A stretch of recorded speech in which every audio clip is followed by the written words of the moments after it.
Good afternoon. I am Megan O'Neill, Assistant Professor of Art History at Emory and Faculty Curator of the Art of the Americas at the Michael Carlos Museum. We gather today in celebration of Indigenous Peoples Day with this panel exploring the implications of the recent Supreme Court decision regarding the Creek Nation. This event is made possible through the generous support of the Hightower Lecture Fund and is co-sponsored by the Emory English Department, the Native American and Indigenous Students Initiative, the School of Law's Health, Law, Policy, and Ethics Project, and the Carlos Museum. We're grateful to Professor Craig Womack for organizing and chairing this panel and to the distinguished panelists for their participation.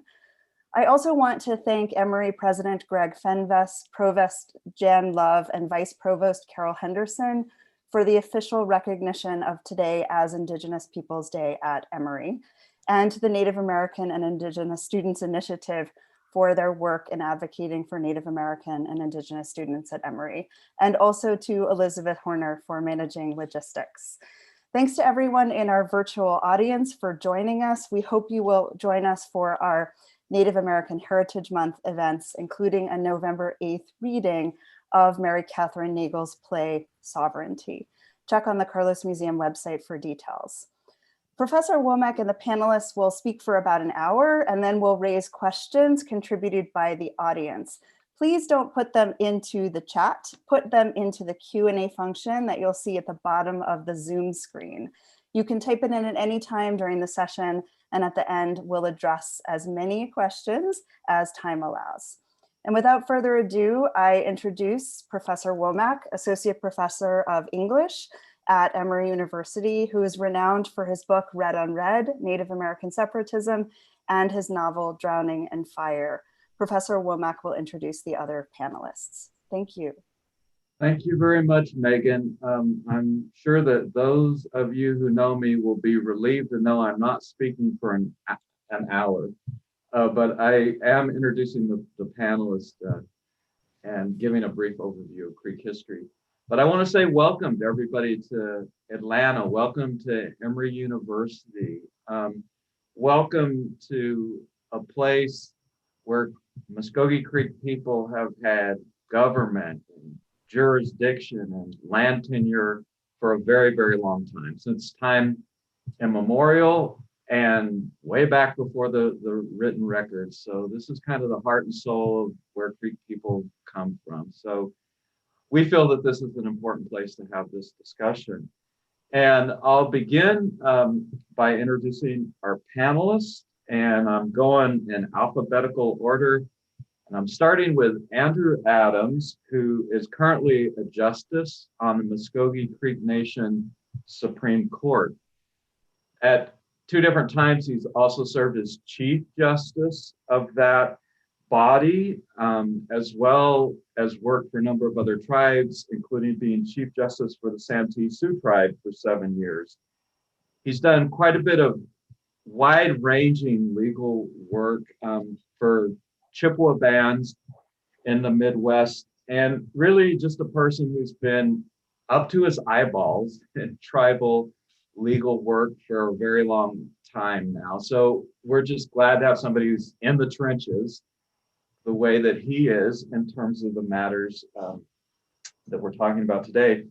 Andrew is a full member of Tallahassee Wagogayi Creek Ceremonial Grounds. And the first time I can remember meeting Andrew, and please understand at this point in my life, sometimes the things that I think I remember never actually happened.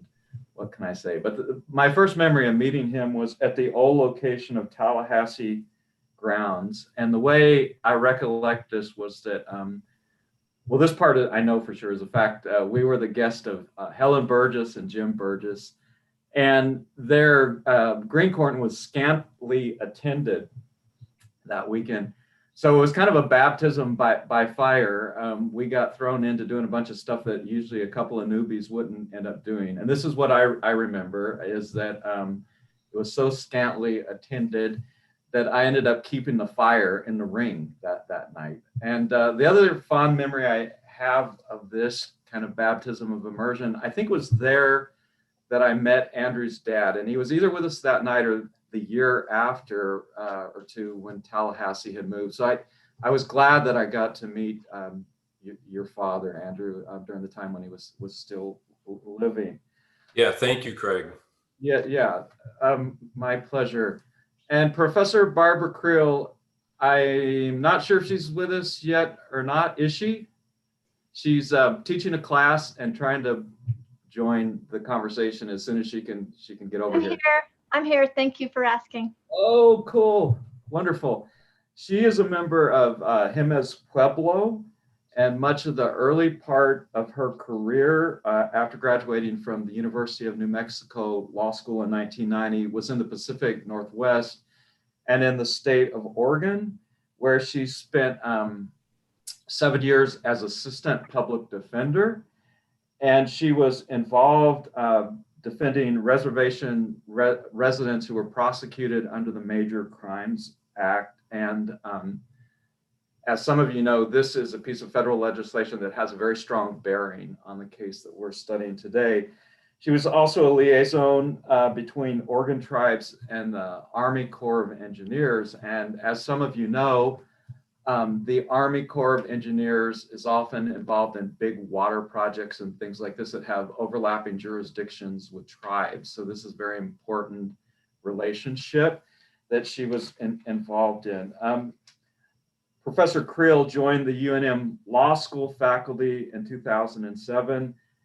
And I think she's currently the director of the South Indian Law Clinic and has been so for a long while. Are you still doing that? I wasn't clear.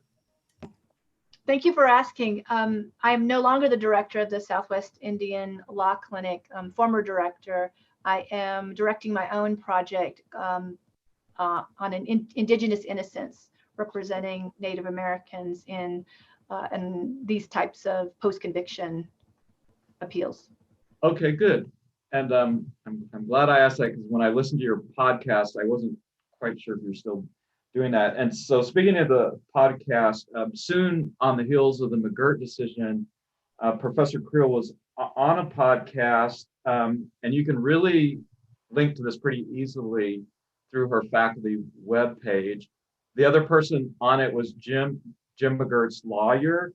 And there was a lot of rich detail in that discussion about the Major Crimes Act, about strategies for preparing the case, about how the case was argued. So this is kind of must listening. If you want to do follow-up after today's discussion, I highly recommend that to you. This is the tip of the iceberg in terms of what Professor Creel has done in Indian country, as is the case with all the people I'm introducing, but I'm trying to give you a sense of their work. Sarah Deer is in the Department of Women, Gender, and Sexuality Studies at the University of Kansas.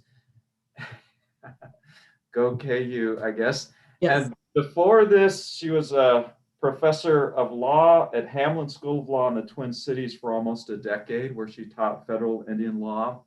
She's co-authored 3 books on Native constitutions, tribal legal studies, and tribal criminal law.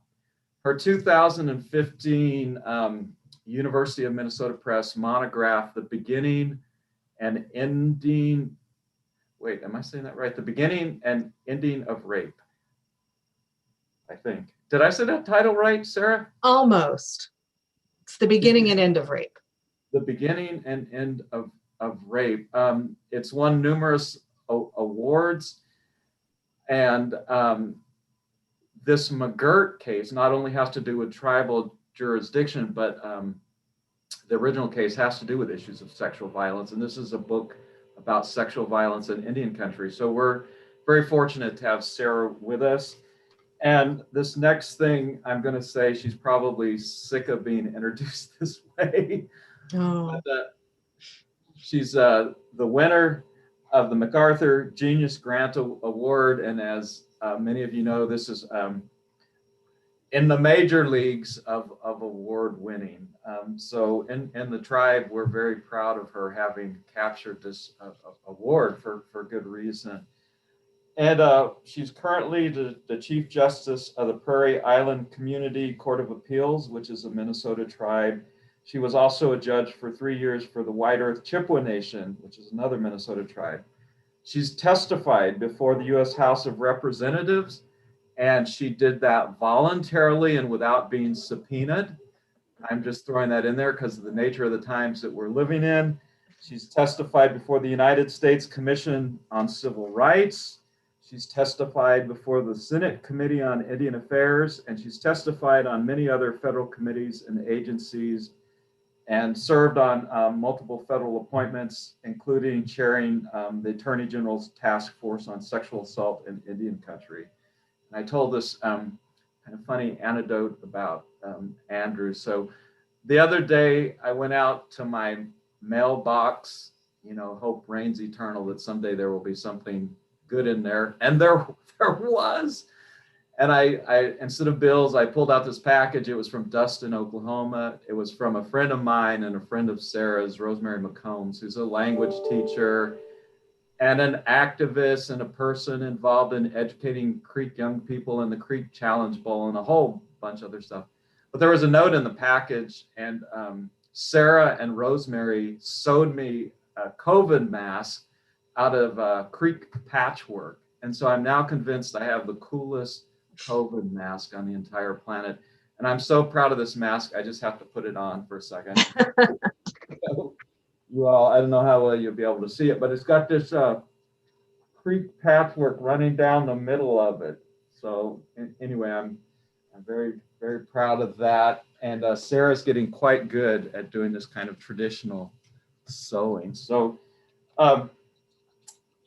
it would be an understatement to say that we have a wealth of experience on this panel. So I'm really grateful for everyone for being on this today. Now I'm going to say some things about Creek history, and I'll try to make them as brief as possible. I've spent a month trying to whittle them down to a sizable or manageable way of talking about this topic that's very difficult to contextualize for 3 different reasons. One of those reasons is that it requires a full explanation of Creek history. Another reason that it's hard to explain this adequately is you need to say a lot about how crimes are prosecuted on reservations. And last but not least, this involves some really complicated stuff about how Oklahoma tribal jurisdiction has a unique status in relationship to other Indian reservations across the United States. So when I've looked at the recent media coverage of this decision, I've often found it disappointing, even if you look at papers like the New York Times that have these expansive articles that go into depth. I mean, there's no way to cover those 3 topics in a newspaper article. You would be hard pressed to cover those 3 topics in a book. Little doubt that books will be written about this particular decision. So I'm doing this summary that's obscenely brief and reductive, and we're going to just flash forward through this huge expanse of history, and we're going to skip Creeks as ancient mound builders. We're going to skip colonial history and Creek Nation relationships to the English and to the Spanish before them. We're going to skip the early part of the 19th century when Creeks fought a civil war against one another in 1813 and 1814. We're going to skip Indian removal, which forcibly removed Creek people from this very area that I'm speaking from and from other parts of, Alabama and Georgia. And we're going to go all the way up until the American Civil War. And think about this. Creeks, during the time of the American Civil War, during the 1860s, had just barely recovered from this traumatic removal. They were removed from here in 1836. And they had suffered loss of life, loss of culture, loss of livelihood, business, farms. They have to start all over. They're trying to find families to take care of all these orphans that whose parents had died on the trip on the removal, and so they've had just barely 2 decades to recover from all these traumas when they get pulled into the American Civil War. And the official Creek government, headquartered in Okmulgee, Oklahoma, during this time period, ends up officially siding with the Confederacy. There were a disproportionate number of Creek leaders who were, they had close ties to the Deep South, economic relationships with other people in the South. They had been influenced by Southern farming and agriculture, and to some degree plantation systems. Some of them were slave holders. And so this group, often Southern and its sympathies, sides with the Union. On the ground, this was a very complicated matter. This tore the nation down the middle. Many Creek people ended up fleeing up to Kansas. Many Creek men joined and volunteered to join Union forces to fight on the side of the Union. The Creek leader, Chitto Hardro, was a case in point. He went to Leavenworth to volunteer to serve in a Union unit. So we all know the end of this story. The South, fortunately, the Confederacy loses the war. Creeks end up then having to renegotiate their treaties, and they sign the Treaty of 1866, as it's come to be known. And this treaty, like many others, involves a land cession. So one of the things that Creek people have to do is to sell off a big chunk of the western portion of their lands. And the idea behind this, supposedly at least, with this area would then be used by the United States to resettle other tribes. Also, probably the United States has its eye on this area to open it up for white settlement eventually. But in spite of having to make that land cession, this treaty made some strong guarantees about Creek sovereignty and jurisdiction into perpetuity in the territory. And because of this, many Creek leaders today kind of regard, I think, this 1866 treaty as sort of the gold standard of Creek treaties because of these strong guarantees about Creek jurisdiction. So the Civil War ends up being a disaster in Creek country. It splits the nation in two. Much of Creek country is destroyed. Farms are burned to the ground, mills, infrastructure. A cholera epidemic runs rampant at the same time. Lots of people die from the cholera as well. And so Creek people have just begun to recover from all of this when 2 decades later, they get hit with what I'm going to call another disaster. And it's a disaster for Indian America across the United States. And this is the Dawes Act of 1887. And in this particular piece of federal legislation, Congress forces tribes to allot land that had previously been held in the tribal domain to individual tribal members. And the surplus land, quote unquote, obviously surplus land, is then opened up to white settlement. And this is the reason, or part of the reason, why on reservations today we have this kind of checkerboard pattern. Sometimes people think just Indians live on reservations, but because of the Dawes Act, there are also non-Indian residents on reservations. And the thing that happened in Indian Territory is the United States government finds itself in this really unique bind.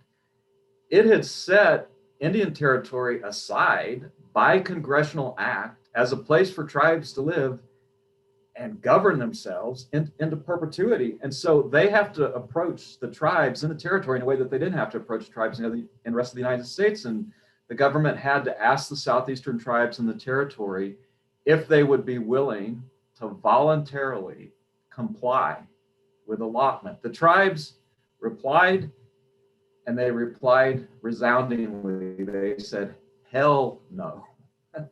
And this was also part of the idea, which I'll say something about in a moment, was an idea of asking the tribes to relinquish forms of tribal government as well. And so the idea behind this was that as people accepted these allotment certificates, that eventually they would become American citizens. Eventually,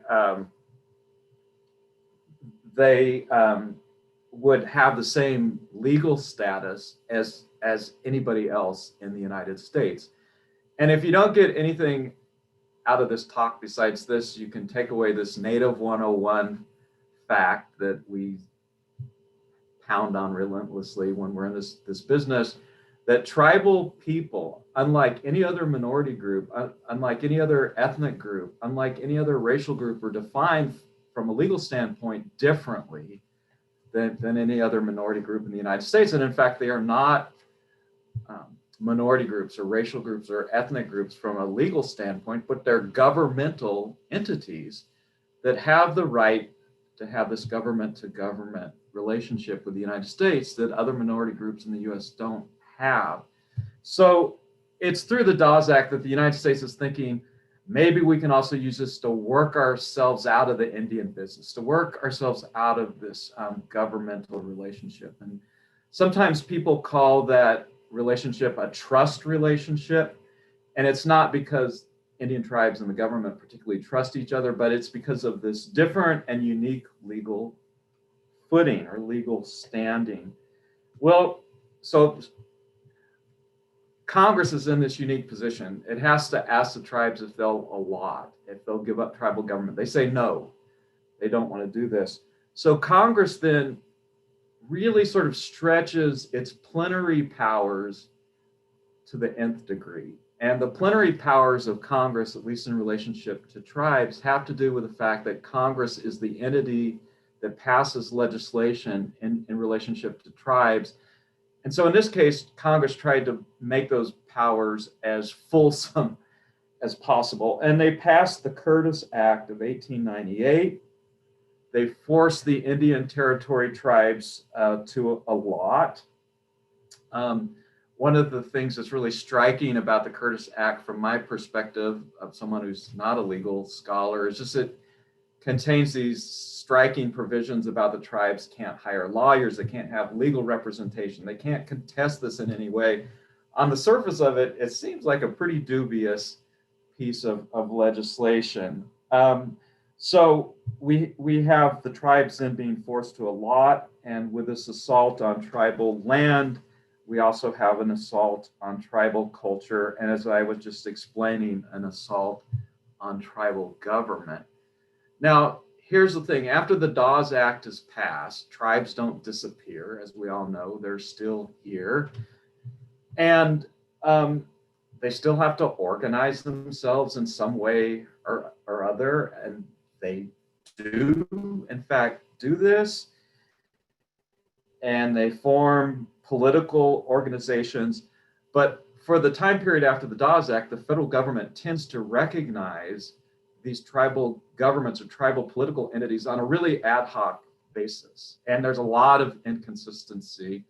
And from my perspective, it sort of works this way. It's like the BIA says, okay, here's a tribe that's cooperative. Here's a tribe that opens up its reservation for exploitation of its resources to outsiders, that lets people come in and harvest timber, water, or mineral resources.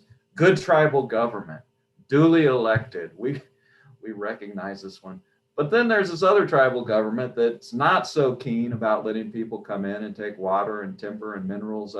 Nepotism, unduly, bad government. And so from the perspective of the federal government, the way that this has sort of turned on itself is that by the 1930s, this was just this web of confusion with no sort of national template or cohesive policy. And by 1934, a new person had come to head the Bureau of Indian Affairs, a much more progressive person than his predecessors, a guy by the name of John Collier.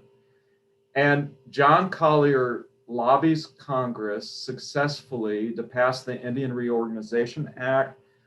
this allows tribes to form constitutions if they choose to do so, to submit them to the Bureau of Indian Affairs for approval. And if they're approved, then you're kind of back into business in terms of running a government that the United States is then willing to recognize. Now, keeping in mind this backdrop of this really unique status of Indian territory, and because of this, like when you look oftentimes at, let's say, federal law handbooks, federal Indian law handbooks, sometimes they have a separate chapter on Oklahoma because of these complexities. But the Indian Reorganization Act that once again recognized tribal governments got played out a little bit differently in Oklahoma, a little bit later. It worked slightly differently. And from my understanding, and this is where this panel will probably end up having to correct me, which is fine.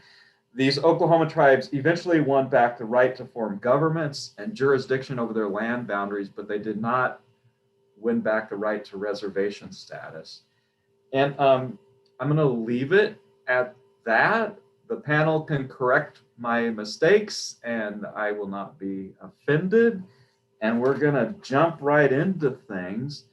And the first question I'm going to ask, for most of these questions, we're just going to let anybody on the panel weigh in on them or not weigh in on them, whatever they feel comfortable with.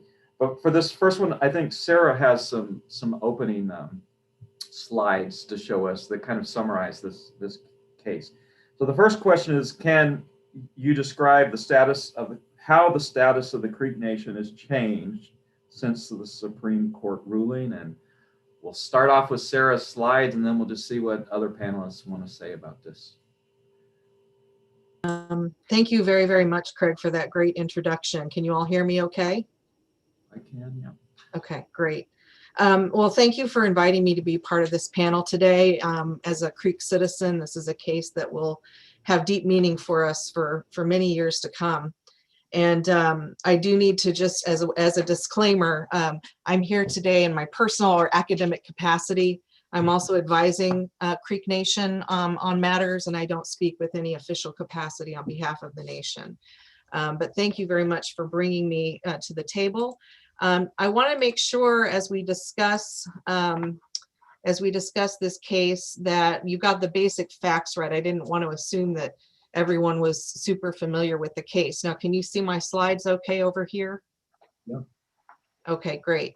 So we're talking about really two cases here, but the one that counts is McGirt versus Oklahoma, which was argued due to COVID online, so we could all kind of call in and hear the oral arguments. We're most of the time you have to go in person. And I did attend the arguments in Murphy as well. A decision was released in July, the very last day that decisions were announced. And I think it's clear that this is one of Ginsburg's final, if not the final, vote of her tenure on the court.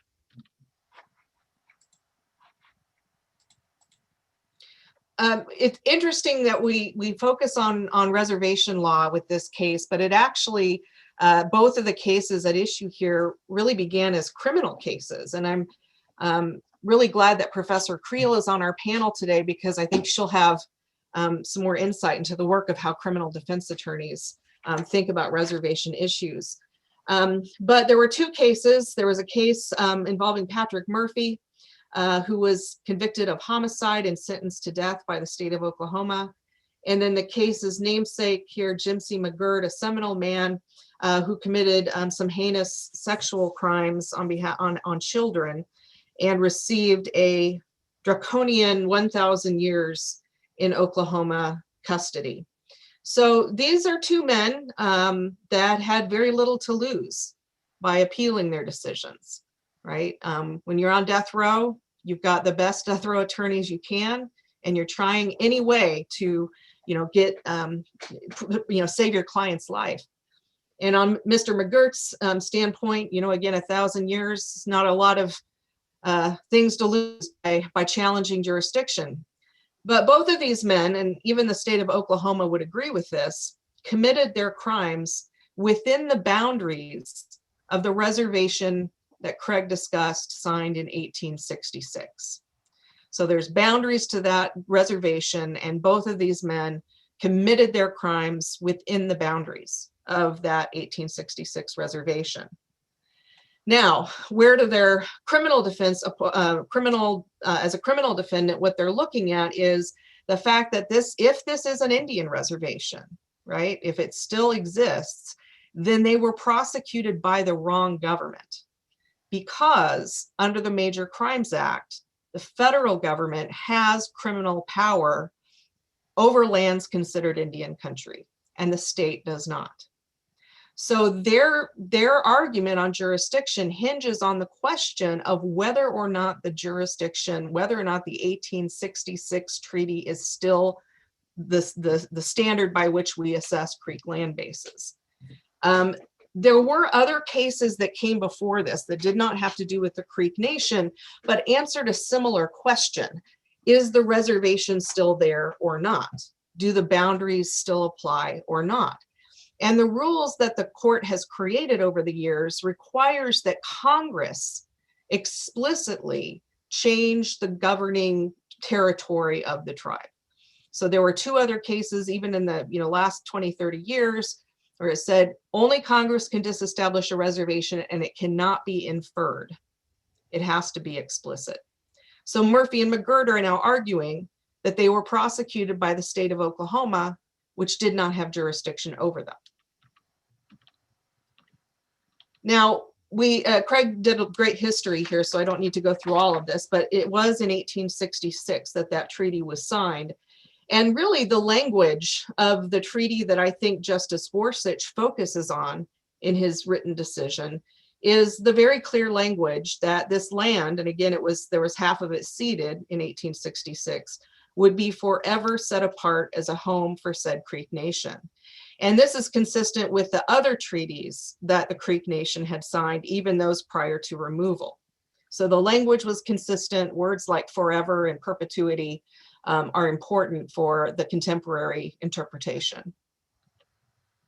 So what Justice Gorsuch did in McGirt, he wrote the official decision on behalf of the majority. It was a 5-4 split, with Justice Gorsuch writing with the sort of what people characterize as the liberal arm of the bench, and determined that because there had been no explicit language by Congress, despite allotment, despite demolishing tribal courts, despite all of those things, which Oklahoma certainly argued, there was still never a clear disestablishment of the reservation. Congress never said the magic words, right?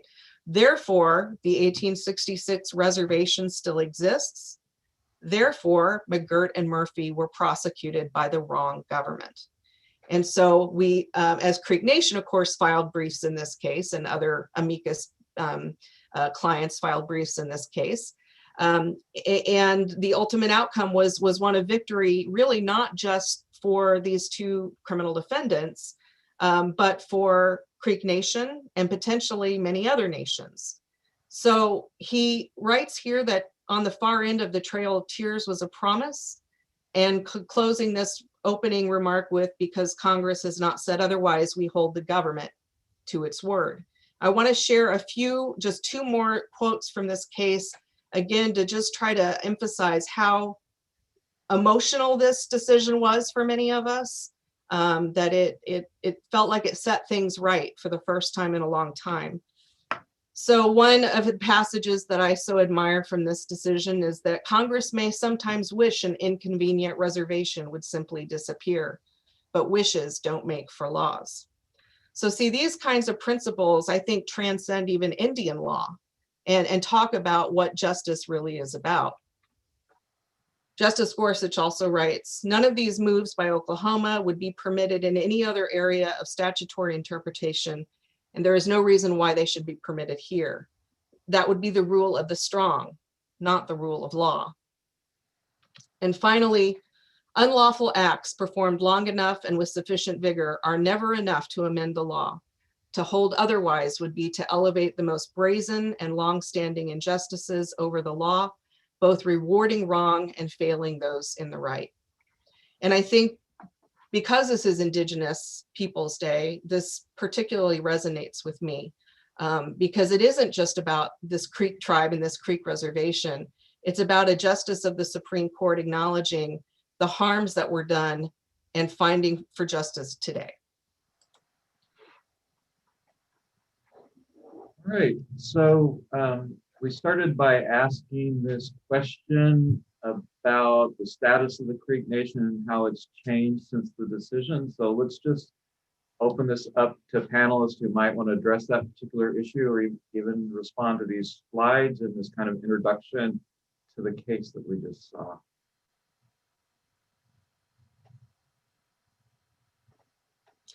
Well, oh, we lost Andrew. Looks like we lost Justice Adams. Oh, really? He's gone. Well, I'll just say this. So now we have a reservation, or we always had one, but now it's recognized again.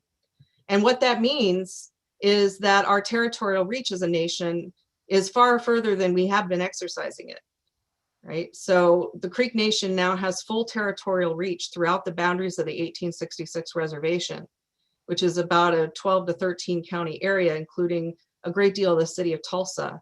And we are now tasked as a nation with governing that reservation. And so the challenges posed with a large expansion of recognized territorial reach is a challenge, but it's one that Creek Nation is ready to take on.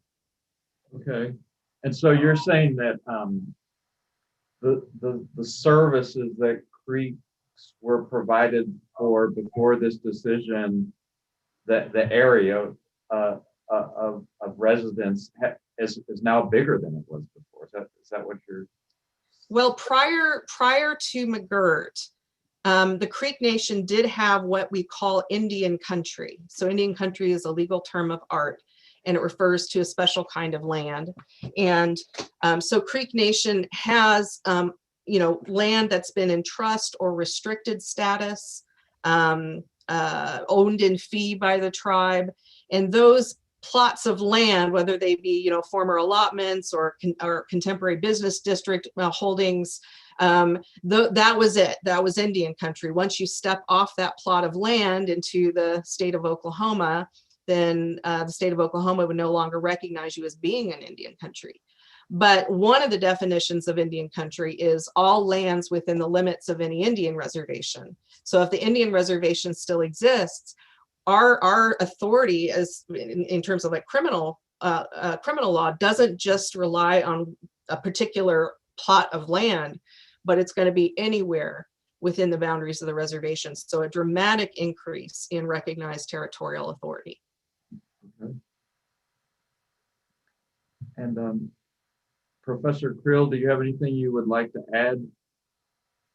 Yes, thank you. Again, Barbara Creel from the Pueblo of Jemez. This background is from my ancestral lands, the Pueblo of Jemez. But I wanted to say thank you for inviting me. Happy Indigenous Peoples Day, and do the land acknowledgement, and hope that wherever you are, that you are safe and your family as well. But also know that you are on Native land. That this McGirt case was one of the most important Supreme Court cases of all time in acknowledging, in this land acknowledgement. But this land was inhabited before contact, before the white settlers came.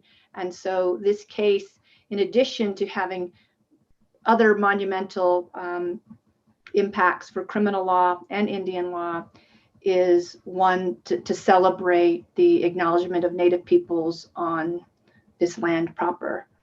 So as far as background, a landscape of McGirt, I wanted to add a couple of things, and that was Professor Deere mentioned the Sharp v. Murphy case, which started out in the 10th Circuit as Murphy v. Royal and percolated up to the Supreme Court, was argued and re-argued, set for re-argument, had additional briefing, but it was going to be a 4-4 split, right? Because Gorsuch had recused himself because the decision was a 10th Circuit decision and had been from his time on the court. He didn't write the decision, but it wouldn't be proper for him to weigh in on that decision. Jim C. McGirt's case was filed as a 10th Circuit pro se petition, and really incredible in that it slipped in between the argument and schedule for re-argument. Ian Gershengorn, the attorney for the defendant in the Sharp v. Murphy case, and for Murphy, was appointed as counsel, pro se counsel for Mr. McGirt. And so we then have the attorney for the Native American arguing that the wrong jurisdiction prosecuted him, right? And so this, I answer your question in this way, that it didn't change the status of the Creek Nation. Some people think it changed jurisdiction or expanded tribal jurisdiction or expanded. It recognized that this tribe has lands, had ancestral lands that was documented and redocumented in treaties and following congressional enactments. And that tribal jurisdiction had been established, federal jurisdiction, federal criminal jurisdiction versus tribal jurisdiction versus state, had been established in the 1800s. In the 1883 case of Crow Dog, which led to the Major Crimes Act of 1885. So if it was, as Professor Deere said, if it was Indian country and a murder after 1885, the case would be prosecuted in federal court. So in my course that I teach criminal law in Indian country, my students always asked why the case is important as Talton v. Mays coming off the Cherokee Nation, why that case wasn't prosecuted in federal court. And it's always been an anomalous in that the 5 civilized tribes were treated differently. And that comes out in the history, in Gorsuch's opinion, that the status of the tribes was an exalted one, so to speak, in that they were civilized and so much more like the United States and much more like the adversary system of justice in which the white colonists and the founding fathers recognized as good Indians, and so didn't have to be subjected to federal criminal jurisdiction. Whereas Native peoples that were farther afield from the cultural implications of white justice were brought under the Major Crimes Act to be subjected to the rule of law of the United States and subjected to the civilized punishment of a civilized nation, which was the death penalty. Okay, and kind of along the lines of talking about some of these ideas that came out, like in the 1883 case, I wanted to ask a question, and this very much comes from the perspective of someone for whom all this stuff makes his head swim. Like I said, I write novels and I play the fiddle.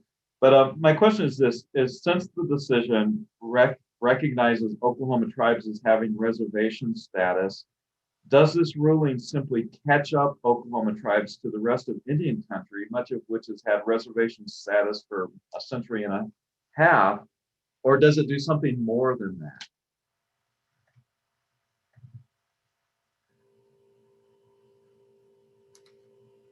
I guess I'll jump in really quickly, and first of all, thank Craig and Emory University and everyone that put this together. And we'll give the same disclaimer that Professor Deere offered, that I'm here speaking in my own personal individual capacity. But with that, we'll also, give my apologies for the technical difficulty that I just had with dropping off of the Zoom. sometimes these computers, like some days, they're just a blessing, and then other days I just want to go back to a typewriter that I had in high school. So, but to quickly answer your first question, Craig, I mean, I kind of approach it from the standpoint that the status of the tribe didn't change, but the status of the law and essentially the federal government's posture and position related to the Muskogee Nation changed. The Muskogee Nation didn't change, but essentially, if you think about it in very practical terms, and this is not any type of jab or anything like that against brilliant and fine academics, but from my standpoint, from a very practical standpoint, before the decision was issued, the Department of Interior didn't have to recognize or give any credence to the reservation boundaries. But after the court issued its decision, essentially reaffirming, because I don't like the term recognize or reestablished. I mean, those reservation boundaries never went away. And I can remember my first year of law school at the University of Tulsa, sitting in who I affectionately call Uncle Bill, but Professor Rice's office. And he, in 2003, said, nephew, your tribe's reservation, you're sitting on it. You're living on it right now. And I, I'm a first year law student, had always heard these stories about the reservation going away. And he said, don't believe any of that. Congress is the only entity that can take away or diminish a reservation. And by golly, nephew, when you moved down here from Michigan, you moved on to your homeland. And so when the decision was issued, it was like from an emotional standpoint, it struck me. I already knew that Uncle Bill was one of the smartest people I'd ever met in my life, but it just drove that belief further home that, nearly 20 years ago, and not only Uncle Bill, but one of the colleagues that I have on the Supreme Court, Justice Leah Harjo Ware, when she was the Attorney General for the Muskogee Nation years ago, she made those same arguments in different circles, but there are a lot of Muskogee people who have walked with that belief close to their hearts and minds. And then to answer your second question, Craig, the crazy thing about reservation, the existence and disputes and concerns about reservation boundaries permeate themselves across Indian country, right? I mean, there are a number of tribes that either are in some type of dispute with, say, like a county sheriff over who has jurisdiction over what people, over what geographical area, or they could be in federal district court, they could be in some type of court of appeals where they're trying to press their case as to why the boundaries that are identified by, say, the federal government or a state government or some subdivision of a state government are not correct, right? And so I believe that what this decision has done for Indian country is to reaffirm all of those decisions in the past, like Solemn v. Bartlett, Hagan versus Utah, where Congress is the only entity that can diminish or disestablish a reservation. And you actually see, just in the time that McGirt was decided, you've seen a little bit of a positive cascading effect on other federal courts where they have provided some favorable decisions for tribes. And I hope that as an Indian law practitioner and someone who at least when I wake up in the morning and I, I kind of feel like Luke Skywalker, right? That like I fight for the good guys, that I represent tribes, state governments and sometimes the federal government are not the good guys. And as someone who represents tribes, I hope that continues. I hope that tribes that feel that their treaty created reservation homelands where they are not being fully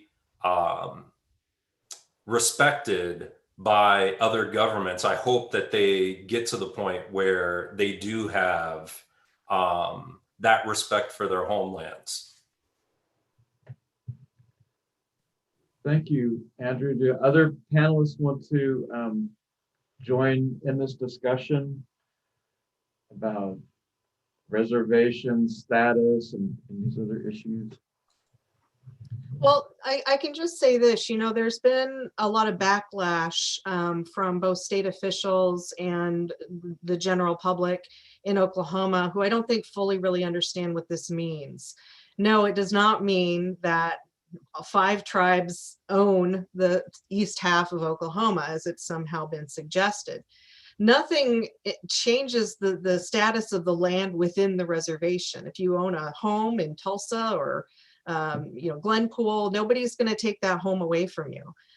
If you're a private business and you have business on the reservation, the status of the land where you run your business does not change. What it means, though, is that to the extent that the tribe's sovereignty is matched in the territory that it exercises, Creek Nation has more options for exerting governmental power now. But in no way does it take somebody's land away or take their livelihood away. And I think that's been misrepresented in the press quite a bit.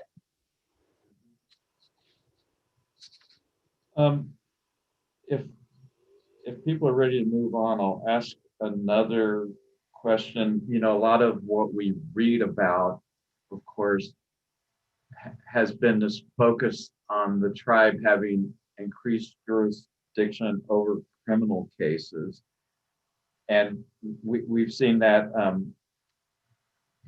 as being depicted as an advantage. So I'm asking, are there other advantages?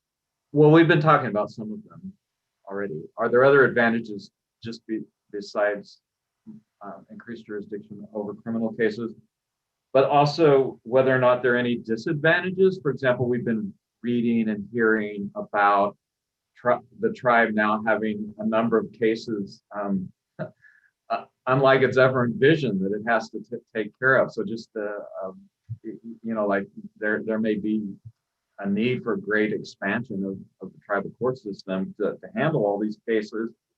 And another thing I was thinking about was when I listened to Professor Creel's podcast, the podcast she was on, again, is really excellent. But she had some really interesting insights about the Major Crimes Act and how this is still imbued with, this colonial viewpoint. So that's kind of what I'm throwing out there. Like, are there other advantages just in addition to the one we've heard the most about, which is jurisdictional criminal cases? And are there any disadvantages to be considered? Well, I'm gonna let Professor Creel answer the crux of that. But yeah, I mean, one of the things, again, a lot of people don't realize is that technically tribes retain concurrent authority over felonies on reservations. That's sometimes misunderstood when people read the Major Crimes Act and read it as though it was the exclusive grant of jurisdiction, or it was the grant of exclusive jurisdiction to the federal government. So tribes in some states, not all, but there are tribes that prosecute homicide, rape, child sexual abuse, some of those crimes. But by and large, when we think about those kinds of crimes on reservations, we think about them going, so quote unquote, going federal, right? There's a crime that fits under the Major Crimes Act, and so the U.S. Attorney's Office becomes involved.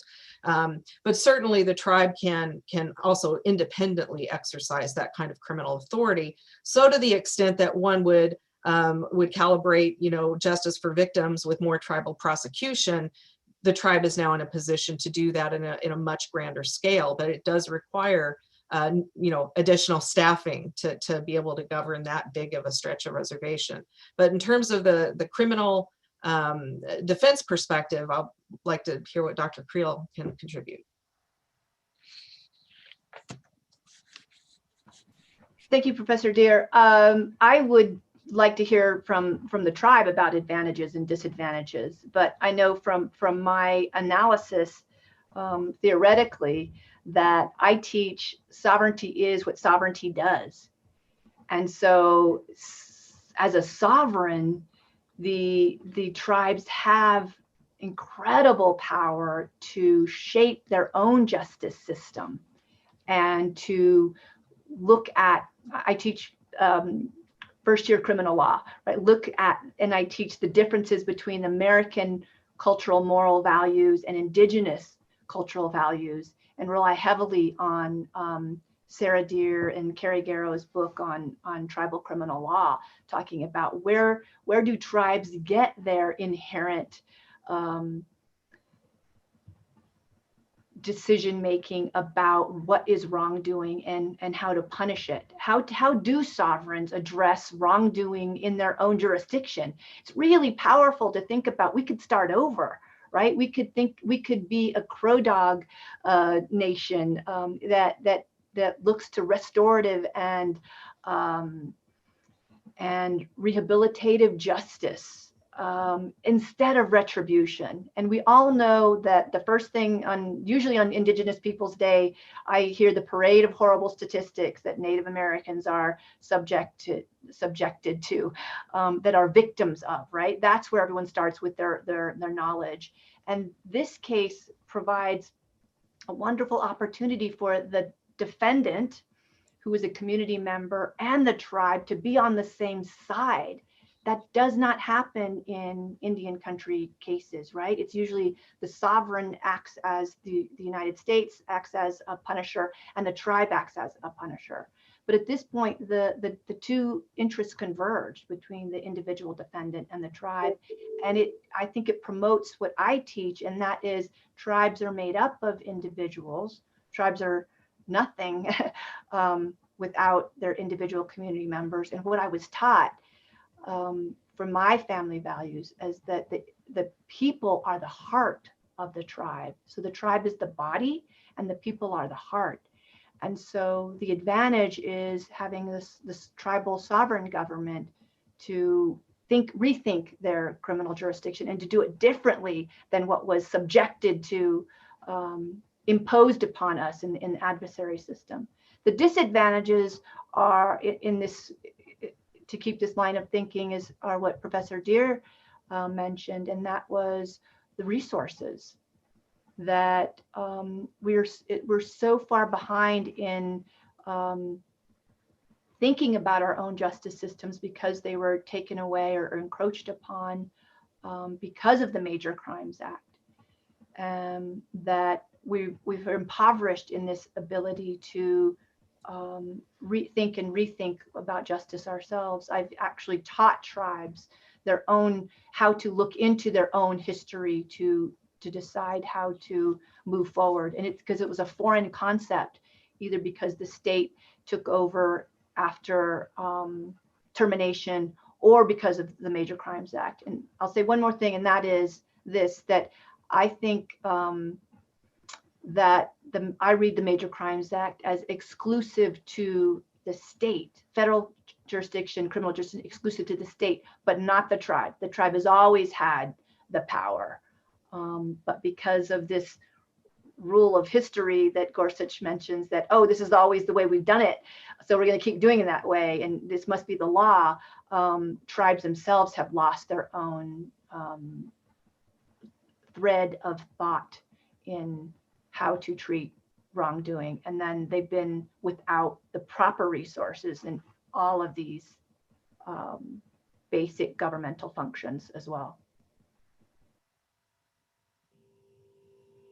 And I'll just quickly add, Craig, that, I mean, from my standpoint, the advantage is that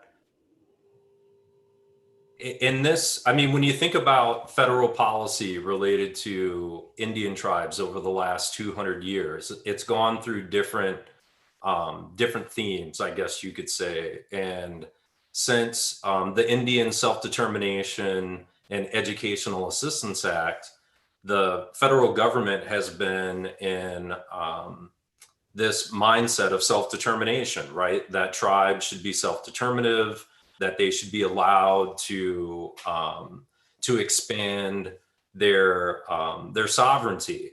And so the biggest advantage that I see from the decision right now is that the decision is another bedrock towards the Muskogee Nation being that much more self-determinative, right? That the decision opens up a lot of different options for the Muskogee Nation to expand and mature its jurisprudence because of the essentially like the expansion of the different types of cases that can come before the Muskogee Nation courts. And I believe that that's a great thing, because before the decision, and it's not to say that there was like a limitation on the types of cases that could be brought before the court. It's just that I believe that the volume will increase. And with that is just more opportunities for the courts of the nation to issue decisions that further the maturation of, Muskogee Nation case law. Thank you, Andrew. I want to ask one more question before opening it up to the general audience. And I would like to remind y'all out there in Zoom land, if you can, post these to the Q&A part of your Zoom screen instead of the chat. And that will help us. It's a little bit less distracting. And then Elizabeth or Megan is going to feed those questions to the panelists. But my last question before we turn to our audience is directed towards Sarah. And of course, when she addresses this afterwards, anyone else can weigh in on this as well. But since the McGirt case has to do with both tribal jurisdiction and sexual violence, would you like to address these two topics or these two issues in light of one another? Certainly. Okay, just making sure I'm not on mute, because I usually am. So what's interesting about this case is that I worked with a Cherokee attorney named Mary Catherine Nagel, and we've been filing amicus briefs in some of these big Indian law cases for the last 5 or 6 years, because we feel like the voices from Indian country of victims of crime are not often really presented to the court. So we did that in this case and in the Murphy case, and our primary client was the National Indigenous Women's Resource Center, which is a large national Native nonprofit that's dedicated to ending violence against Native women and children. So we represented them in their interests, along with many other nonprofit organizations, and argued on behalf of McGirt and on behalf of the side of the tribe, which is that these cases belong in tribal court. So to the extent that we have strange bedfellows, I think it's worth noting again that this idea sovereignty matters for victims and sovereignty matters for defendants, that tribal nations are in the best position to make decisions about how to protect people and hold people accountable. And so it may seem ironic that a victims' rights organization would side with somebody alleged to do some pretty horrific things, but the end goal of making sure that tribal nations are strong and capable of protecting one another is, I think, really at the core of what any sovereignty battle is about, the battle to define what's right and wrong and how we resolve those questions. So that's kind of the story of siding with somebody accused of child sexual abuse on behalf of a victims organization. I just think it's an interesting quirk of the story. And do any other panelists want to weigh in on this interesting quirk case? I'm going to trademark that. That's Indian law, right? We're unique, interesting quirk, crazy quilt of jurisdiction. Yes. I just wanted to add another point, Professor Womack, and that was with regard to disadvantages. What Professor Deere is mentioning, that tribes have the power, federal recognized tribes that haven't been, that aren't Public Law 280, have the power to adjudicate criminal acts on the reservation, not just misdemeanors, not felonies, but criminal acts as defined by their code. Because of separate sovereignty and the dual sovereign doctrine, the Native American can be facing up to a year in jail without the benefit of counsel. And that's been upheld under the Indian Civil Rights Act and upheld by the Ginsburg decision in United States v. Bryant, that those convictions can be used against the defendant. Natives are the only people that happens to in the United States that has the right to counsel as an exalted fundamental right. We're the only ones that can go to jail without an attorney, absent a valid waiver. Natives are also subject to double jeopardy because they can be prosecuted in their own tribes and the federal government in federal court under the Major Crimes Act. And so it continues this problem of over policing and over criminalizing and over incarcerating Native Americans. And that has a long, long legacy that is, we all know, from the Indian Wars to these very erudite cases identifying the Native as a savage. And I'll point out that there's a direct line to that and the failure to promote the right to counsel. But if you look in the McGirt decision in footnote 6, the court talks about land recognition and Native rights and points to the Pueblo Indians, a neighboring tribe in the case of United States versus Sandoval. And they say some very helpful things with regard to the McGirt decision, but US v. Sandoval was one in which the Supreme Court in 1913 was trying to decide who was an Indian and whether Pueblo Indians were Indian, because there is no definition of Indian, right? And so what did they look to decide whether natives were Indians? They looked to behaviors and they looked to stereotype and decided that Pueblo Indians were dim-witted, had plural marriages, they practiced non-Christian religions, and they generally were needing guardianship, so therefore in the Indian column. And so that's these are the legacy that I'm trying to point out that leads to that it continues its thread in these 2020 cases, even though this case is so brilliantly written from the Indian land and Indian sovereignty perspective, that we're still carrying around those labels. Thank you. Before we move to audience questions, anybody else want to say something about these overlapping issues, sexual violence in Indian country, tribal jurisdiction, or are we ready to hear from some of the people out there? Yeah. Yeah? Okay. Megan, I believe, is helping us out with this, so she's gonna read the questions to you. Yes. Pause, but here she is. Hello, thank you all.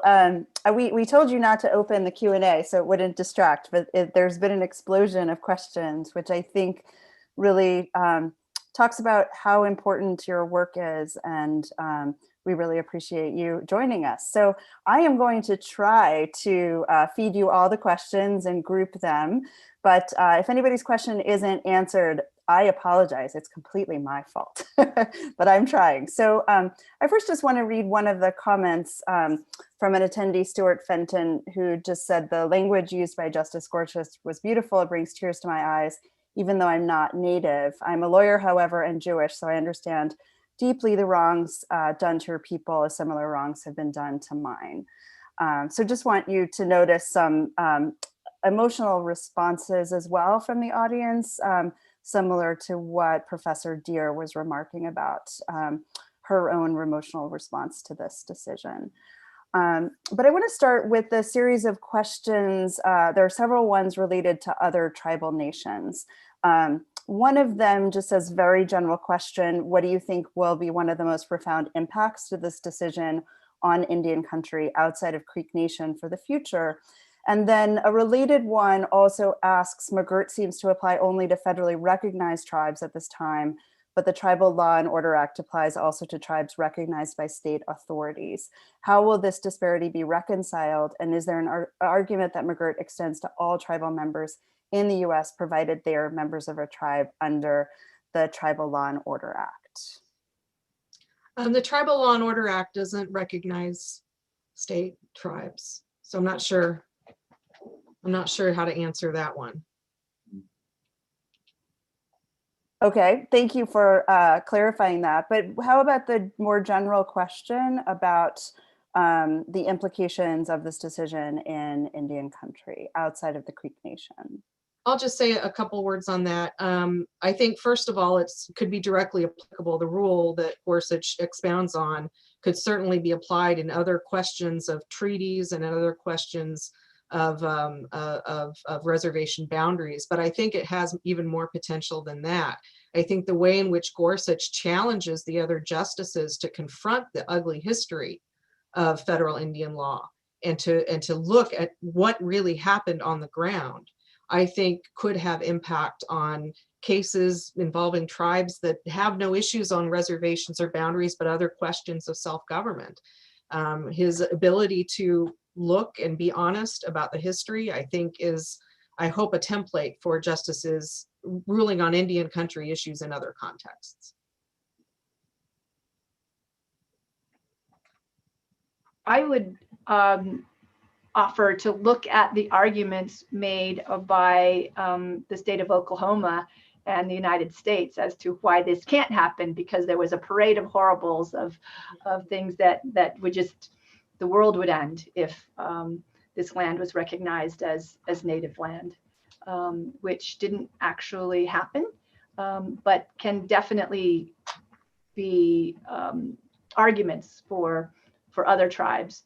With a more direct impact, I have a case in a particular tribe in New Mexico where the defendant was tried in state court. And I'm arguing in direct line, it doesn't have to do with the same reservation boundaries, but Gorsuch's language that says the Major Crimes Act was an encroachment on Indian sovereignty, but it was a limited one in these particular cases. And where the Major Crimes Act applies with the federally recognized tribe, federal jurisdiction lies to the exclusion of the state. And I'm using that direct argument.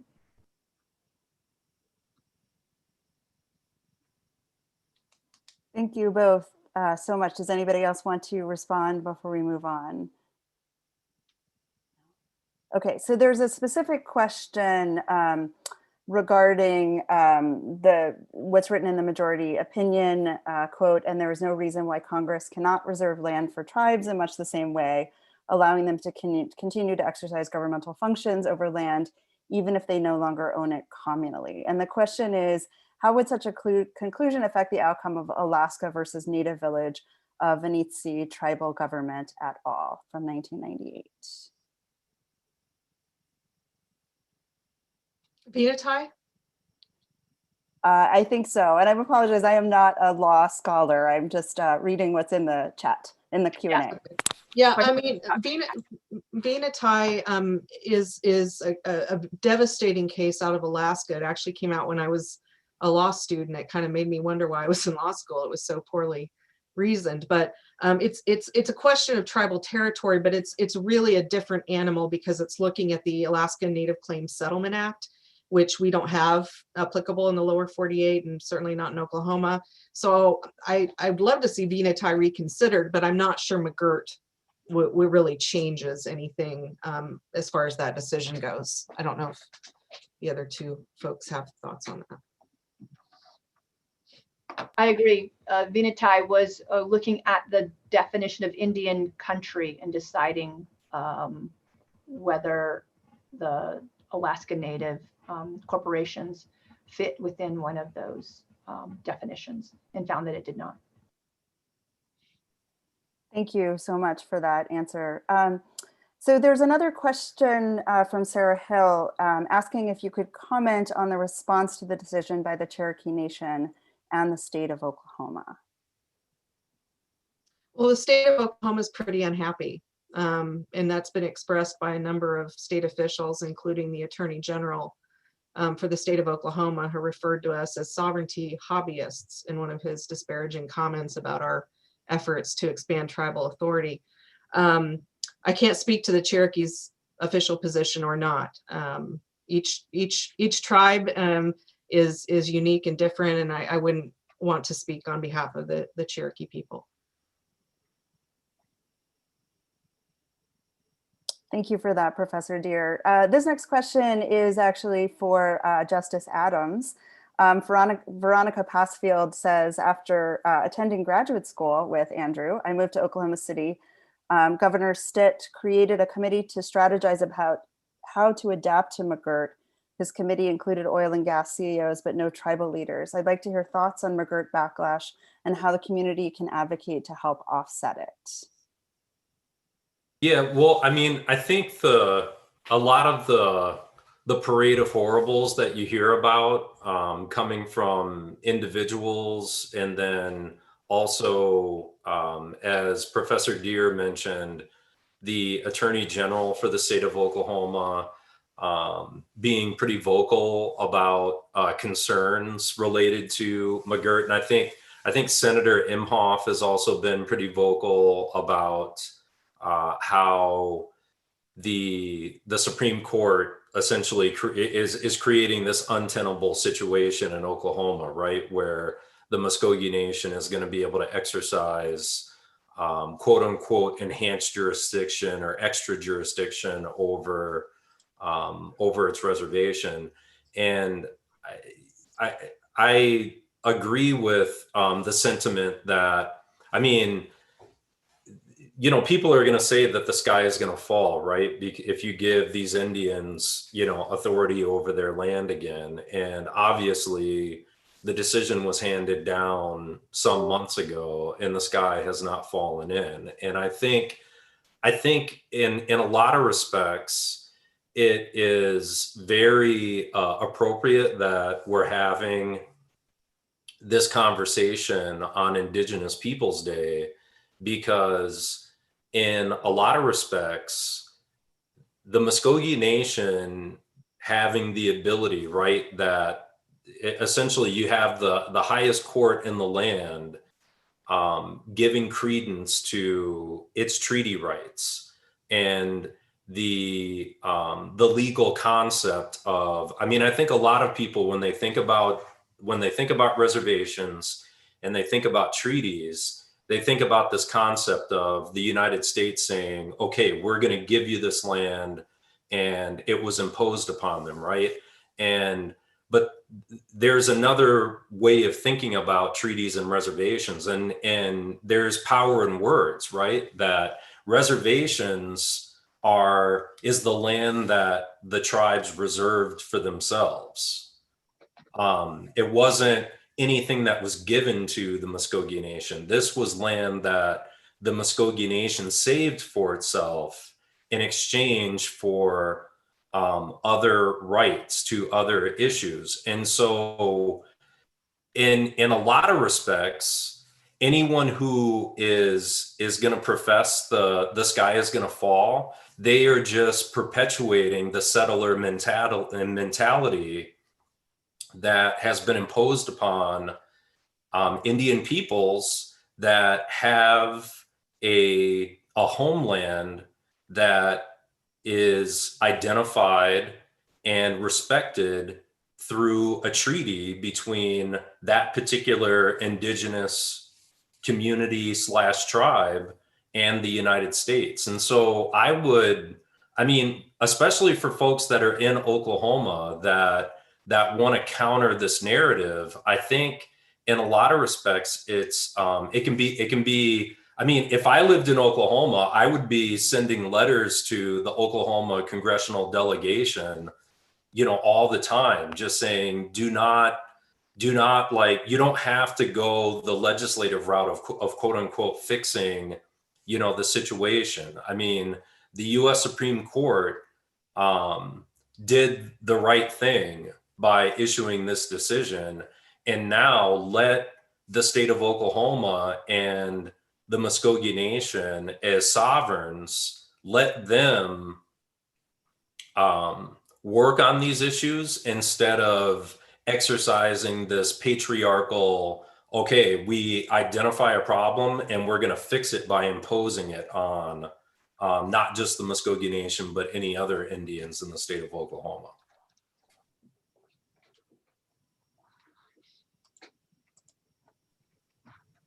Thank you for that response, which I think actually also addressed some of the other questions in the Q&A. So I really appreciate that. This question I think might be for Professor Creel, or perhaps more generally. It's from Sarah Armstrong, who's a UNM alum and a former student of Professor Creel, current public defender in Atlanta. The question is, what advice can you give to non-Native defenders of Indigenous rights, especially with respect to this decision? Advice to non-Native defenders, meaning people who are working in Indian country? I can't quite tell from the question. I think just someone working in law. There are other questions that I think people are interested in, how they can participate in being allies, let's say, to in Indigenous law. Yeah, that's an excellent question for all, because we don't have enough Native people working on these issues, and Indigenous wisdom and advocacy hasn't always been respected. I appreciate the work of the Indigenous Women's Network and the work of all those who have lived experience in these issues, because they come with it, come to the issue with their own wisdom and the experience of having lived through violence or the criminal justice system, or being court involved. And that is so important, so much more impactful than someone coming from outside the community.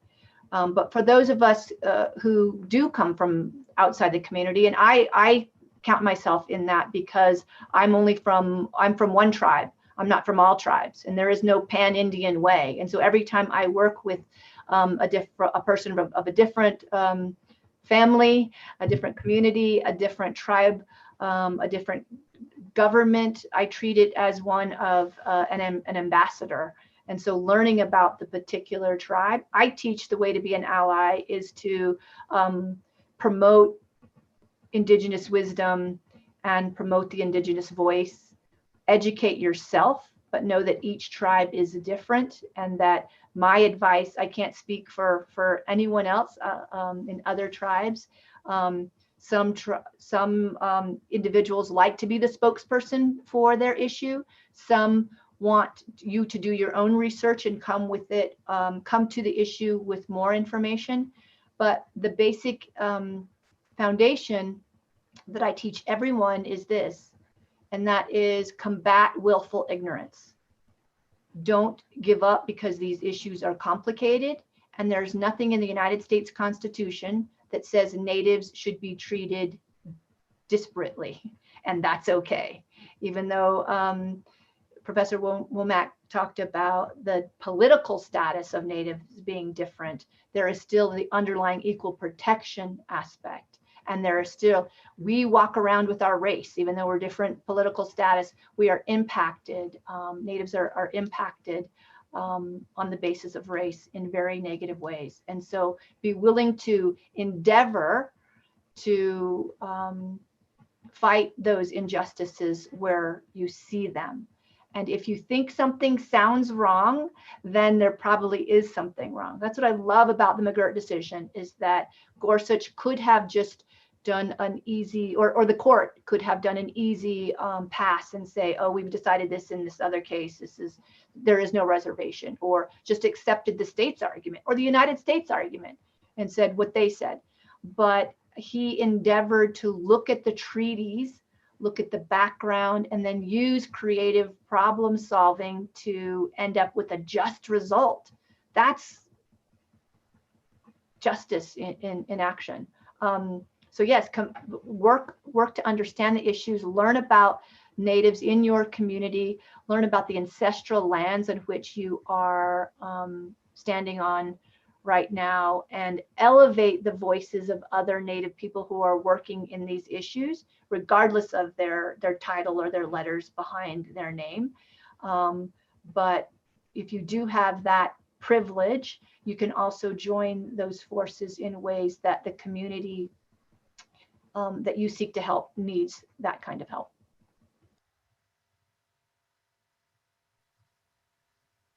Thank you for those important suggestions. Did anybody else want to answer that question about contributing or support? Or should we move on? Okay, all right. So this question is somewhat a long one, so I'm going to cut it off. It's from Mandy Sorsaitzma, one of our professors at Emory, who wants to ask Professor Deer regarding essentially sexual violence law jurisdiction in Indian country, based on your work in that. And her question is given your extensive work in this area, how do you hope the case against McGirt and other cases of sexual violence committed in this region will be pursued?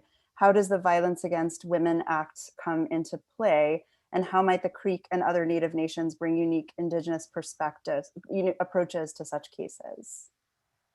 Thank you for that question. Yes, Mr. Murphy and Mr. McGirt have both been indicted in federal court, which is the appropriate court that should have had their case from the beginning. So other forms of headlines have suggested that McGirt is leading to the release of dangerous persons. And while, you know, any transition is going to have potential hiccups, the reality is that McGirt and Murphy are still under the jurisdiction of the United States and are going to either plea or be prosecuted, I presume, by the U.S. Attorney. So as far as they're concerned, you know, the question might be, could the tribe also prosecute them under concurrent authority? We run into some problems around the statute of limitations that I think would have to be resolved by the courts of the Creek Nation.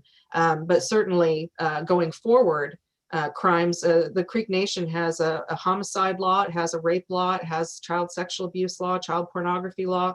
So the tribal council, the legislative branch of the tribe, has certainly passed laws which suggest that the government would like to see authority in those cases. So I think only time will tell.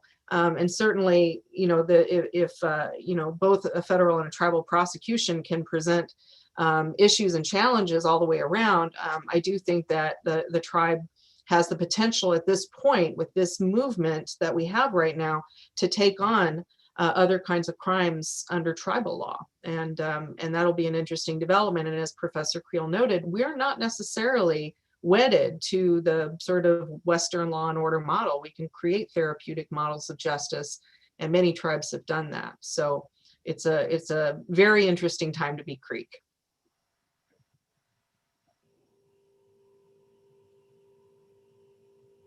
Thank you for that.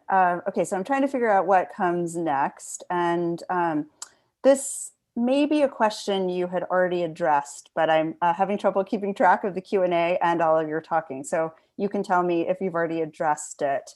And it's about, I'll just read it. The Supreme Court has not ruled on whether the Major Crimes Act divested tribes of jurisdiction, but it's widely accepted now that it did not. However, there's contrary language in some Supreme Court decisions.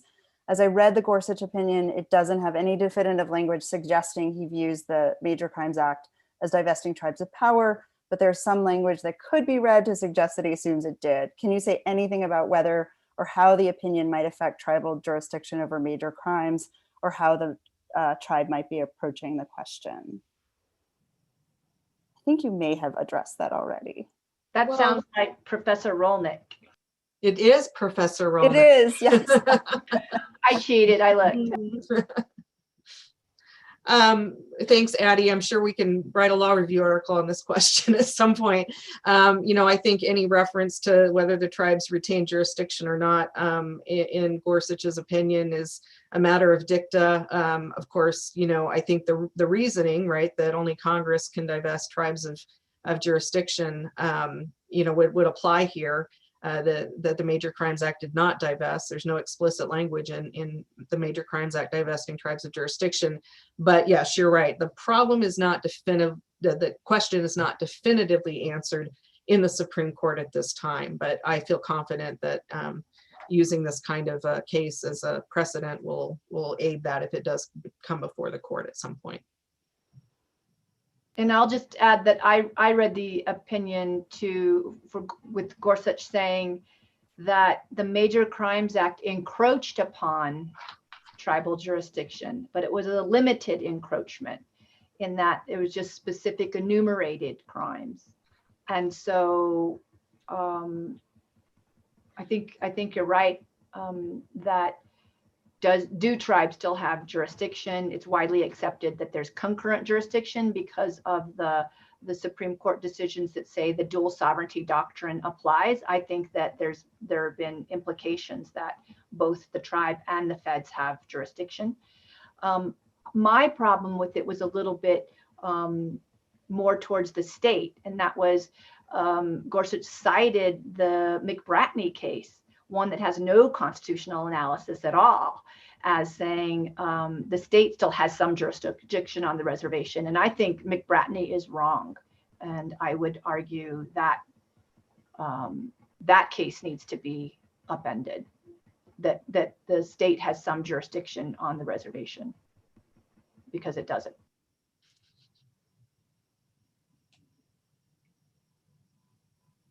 Thank you both. And if you all see questions in the Q&A that you particularly want to answer that I may miss, please feel free to just say that and just start talking about that.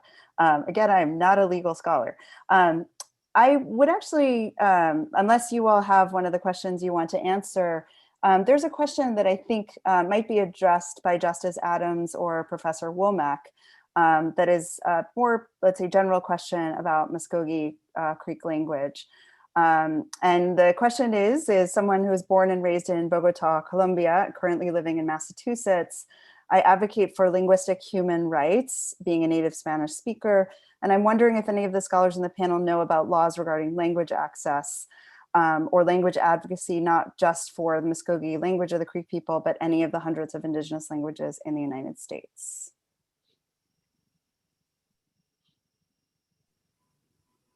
I'm not sure I can answer this question.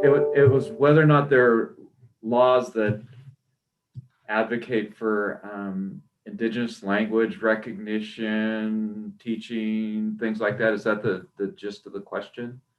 I think so. I think it's just about language advocacy. And one reason I mentioned you, Professor Womack, of course, is because of your documentary about the Creek language. And so maybe if you don't have a specific answer to that question, if you could talk a little bit more about the Creek language and acts to promote speaking of the Creek language.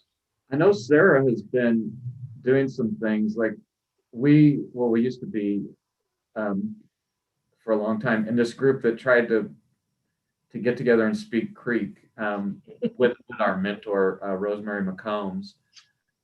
And one of the things that Sarah was always interrogating was whether or not there are certain Muskogee words or ideas that had to do with legal principles.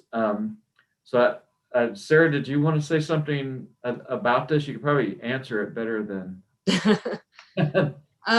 I don't know. I have to admit, while I am a language learner, I don't know much about any federal or governmental policies about promoting it per se. I tend to focus my scholarship in the criminal arena, but there are people actively trying to save the Creek Nation today, or the Creek language today. It is an endangered language. There's no doubt about that. We do have a linguist that's sort of assigned himself to our language. His name is Jack Martin. He's at the College of William and Mary. He co-authored our dictionary and a grammar book.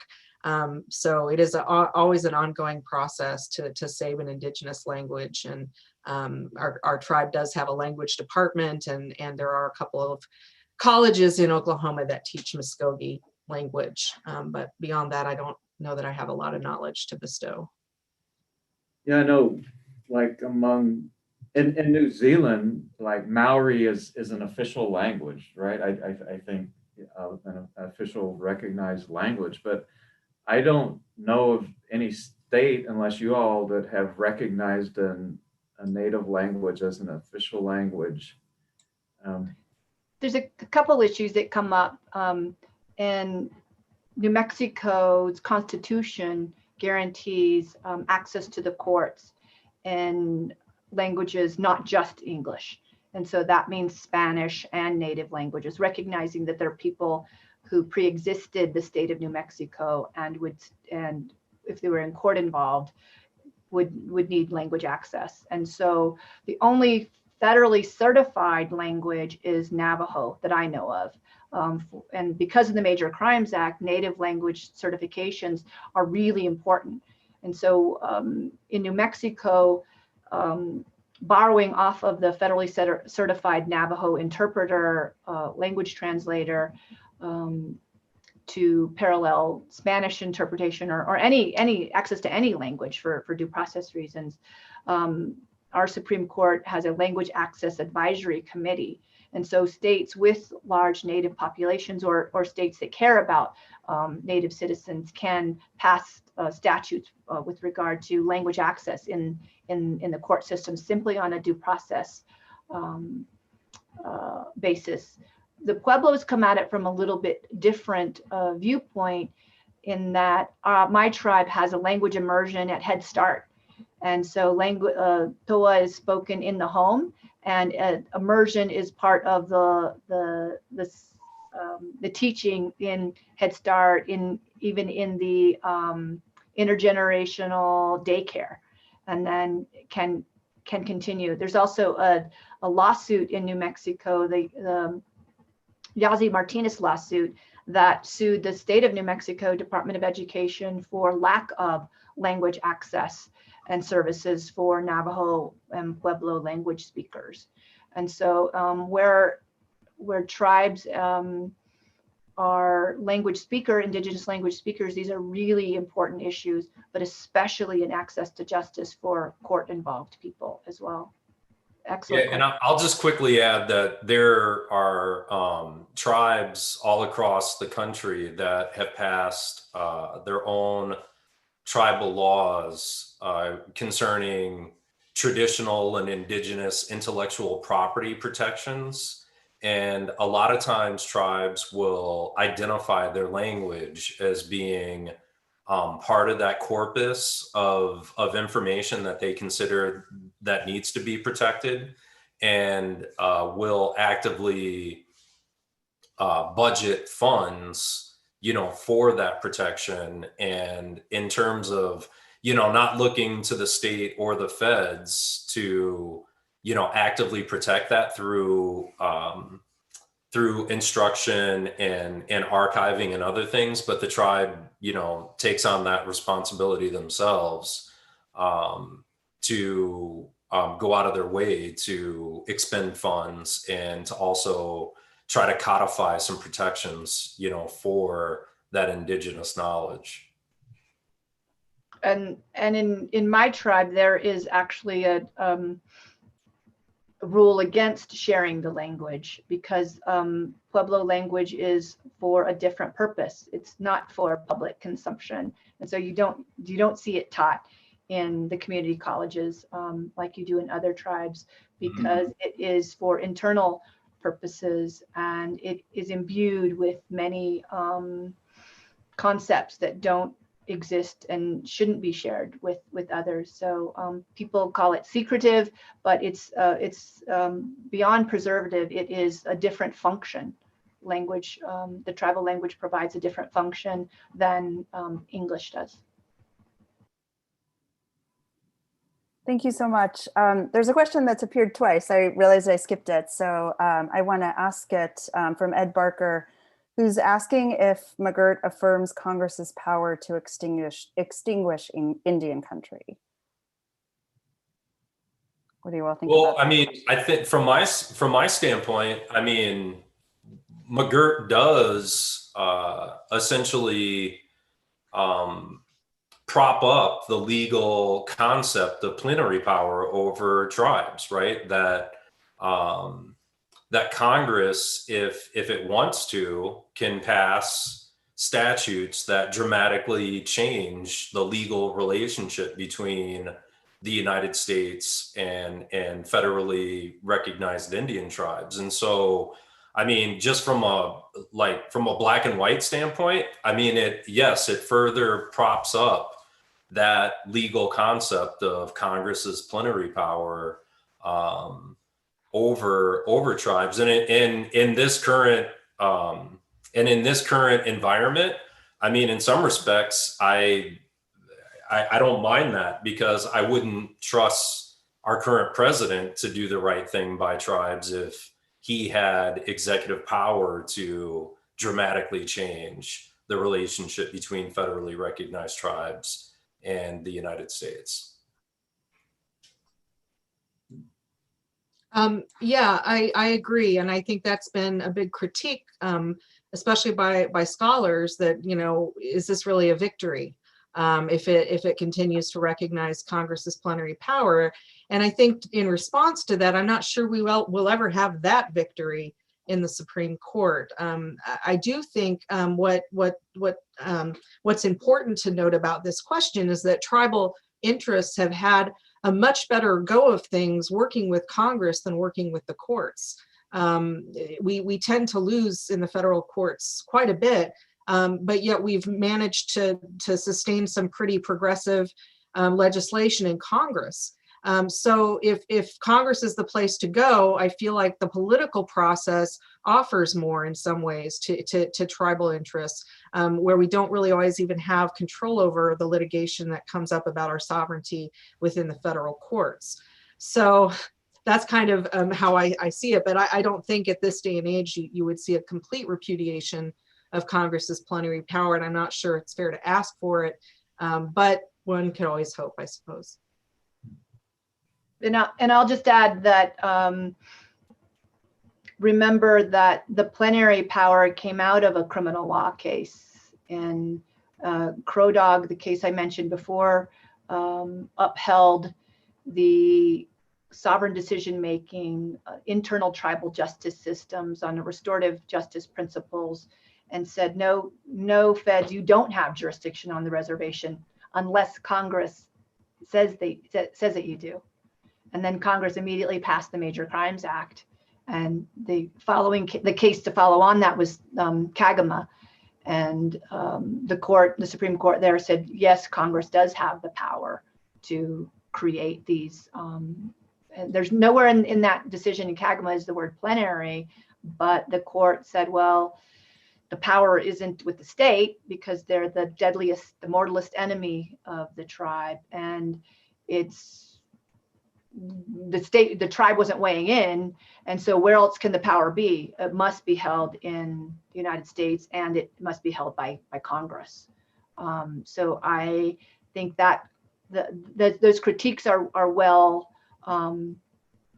make an excellent point in that they might portend if as Sarah says, if the tides change and we don't have a good Congress, it could portend to have negative impacts if that is truly where the power lies in Congress. Thank you all. So I think we're probably nearing the time to end. You've already been on with us for an hour and 45 minutes.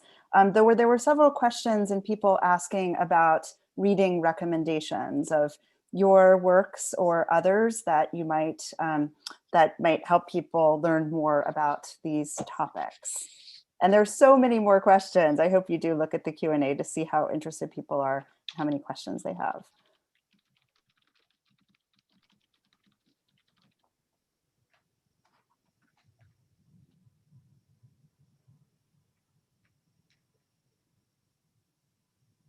Well, I've written on some of these topics before, and because I get asked a lot, I finally made a website, which seems a little egotistical, but you can find my writings at sarahdeer.com. And I've written on tribal law, but primarily on violence against Native women.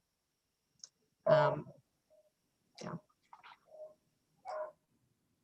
I'll also recommend the Sarah Deer, Carrie Garrow book that I mentioned before, Tribal Criminal Law, as a ready resource for people that just want to understand criminal jurisdiction in Indian country, with really good examples of Native thought in criminal law. Thank you. And then there is one question. Someone has asked Justice Adams to speak about the painting behind him. And then I think the microphone should go back to Professor Womack to close us out. Well, I mean, yeah, there's a long story about the painting behind me, but just like to keep it short and sweet, I actually first saw it on Instagram, and then I realized that the artist, his name is Alan Campo, and he is in Michigan. He's in Grand Rapids.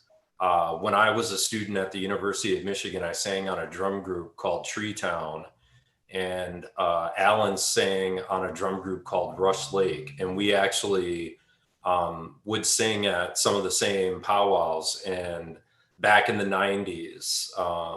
And it wasn't until after I purchased the painting from him that we kind of reconnected. But essentially, yeah, it's an Indian version of Lady Justice, right? And but the biggest, I think one of the biggest differences is that basket that's kind of in her feet. I asked Alan what that represented, and he said, well, those scrolls are treaties.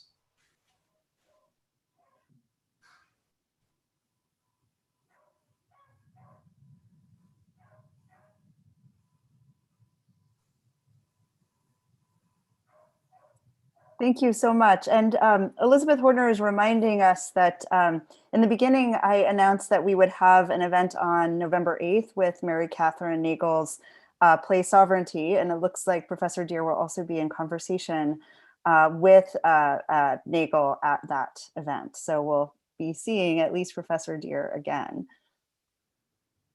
Craig, do you want to close it out, or does anybody have any final statements? Or if you all want to keep going, sure.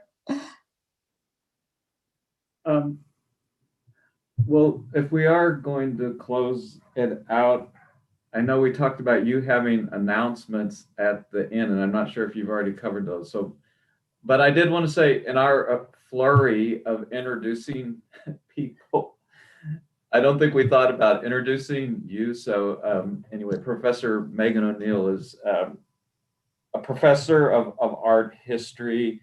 She works in the Carlos Museum, and she works on the Native exhibits in the Carlos Museum, and she has written and published and done research on Mesoamerican art. So I probably should have said that sometime an hour and a half ago, but anyway, I'll say that. And this has been an amazing discussion. Like for one thing, just the people who are here, that not only in sheer numbers, but to hear these folks who went to law school with a panelist, or who former students of the panelist, or academics like Sarah Hill who've written about Southeastern people, and all kinds of other folks who are listening. I'm just kind of overwhelmed by that, and really thrilled. And I'm excited about this discussion and the potential, as Professor Krill said at one point, of just being able to do things differently, and maybe to expand into more ways of looking at restorative justice and creative approaches to governments and alternatives to retribution. It's just an exciting thing to think about where this might lead us. So I'm just really grateful for you all being here. And I don't know, where the panelists are in relationship to time, if we need to continue or if we need to just quit while we're ahead, maybe. I'm not sure. What do you think, Megan? Panelist?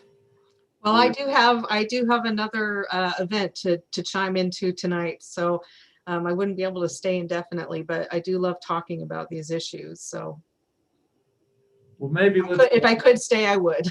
let's go with that then. You all have given us a really generous amount of your time and insight, and I'm just really grateful for you being here. So thank you, Mado, to all of y'all. Thank you for the invitation. Thank you. Yes, Mado, also thank you for the invitation and the opportunity to visit with you all.